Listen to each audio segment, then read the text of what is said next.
2, properties of proportions in scale drawings. First of all, scale drawing or a model, it's the same shape as a real object it represents. So you're taking something real and you're scaling it down to something that could be a toy, or maybe a building that's scaled down to something that can fit on a piece of paper so that it can be built. There's 2 different ideas that I want to make sure are clear to you. So with a scale, it's a ratio that shows how the dimensions of a drawing or a model relate to the real object's dimensions. My best example I can give you is a Matchbox cars. I think everybody has seen a Matchbox car. Typically, there's lots of different scales that they can use. The scale that's typical is 1 to 64. So what that scale means is 1 on the toy represents 64 in real life. That second number is always the real life number. So this is scaling it down. It's making it smaller. Take a giant car, you're scaling it down to 1/64th the size of the real life car. A scale factor is a little bit different. This is what you're going to use for your project. So a scale factor is the number that you multiply by to make something new. So for example, if you're using a marker, I think this is the example I used in class the other day. So if I measure this and this is something like 10 centimeters, my scale factor would be the number that I multiply it by to get my new number. So if this is 10 and my scale factor is 1/2, my new number would be 5. If this is 10 and my scale factor is 3, then my new number would be 30. It's the number that we're multiplying by to get our new model's numbers. So I want to make sure that these look different, they're different ideas, but I want to make sure that you guys see the difference between them. Scale is the ratio, scale factor is the number that you multiply. Moving on, with example 1, it says a scale model of a train is 1 inch to 5.4 feet. If the model is 10 inches long, then how long is the actual train?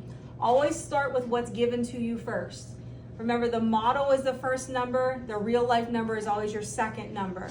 So for every 1 inch on the model, it represents 5.4 feet in real life. Start with what's given to you, that's my first ratio. So the second part, they tell us that the model is 10 inches long. Notice that my model numbers are on top, my real life numbers are on bottom. So when I figure out where to put in my 10 inches, that has to be in my model row, so to speak. So once I set up my proportion, you should know how to solve this proportion using cross products. You can set up your equation, or very simply, when this is a pretty simple one, multiply the numbers that are diagonal and then divide by that extra number. So in this case, 5.4 times 10 divided by 1 gives you 54 feet. I said feet because this is my unknown and my bottom numbers are all feet. The other part of the question, it says if the actual height of the train is 13.5 feet, how tall is the model? So again, we're using this scale. It's 1 inch on the model to 5.4 feet in real life. That's how I started the problem with what's given to me. Model over real life. And when I label it, that helps me put things in the correct spot.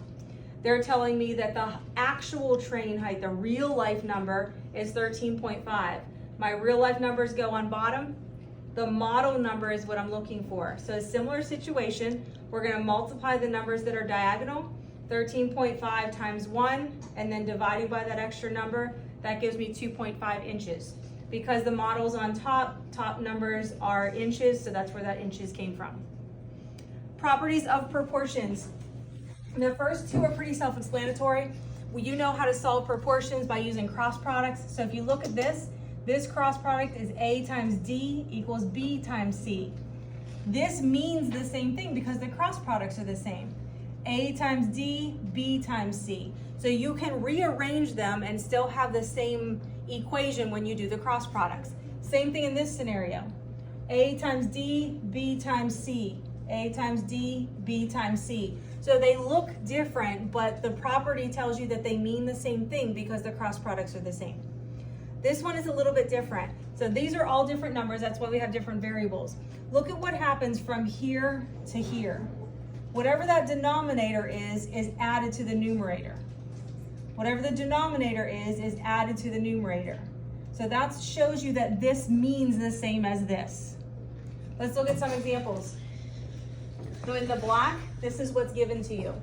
So if this is true, then what goes in these 2 spots to make this true? Okay, so look at what's going on here. In this direction, in this diagonal, I have 12 times y. And this diagonal, I have x times 26. So I have to force this to have the same cross products. So x times 26, that has to match. 26 has to be in the denominator position. Y times 12, I have to have that same cross product, so 12 has to go here. I'm using my cross products to figure out what goes in those two blanks. In this one, this is using the last of the properties. This is what's given to us. We have to figure out what goes in these two blanks that makes it an equal equation. So look what happened from the 9 to 2 to the 11 to 2. What happened is they took that denominator and added it to the numerator position. So 9 plus 2 gives you the 11. That's where that came from. So that told me what to do over here. So I took my y and added it to the numerator. Look at the difference between here and here. This one, the denominator stayed the same, and then I added the denominator to the numerator. I did the same thing here. Left the denominator the same, added the denominator to the numerator. Here's your homework for 6-2, and you will have a quiz on this next time.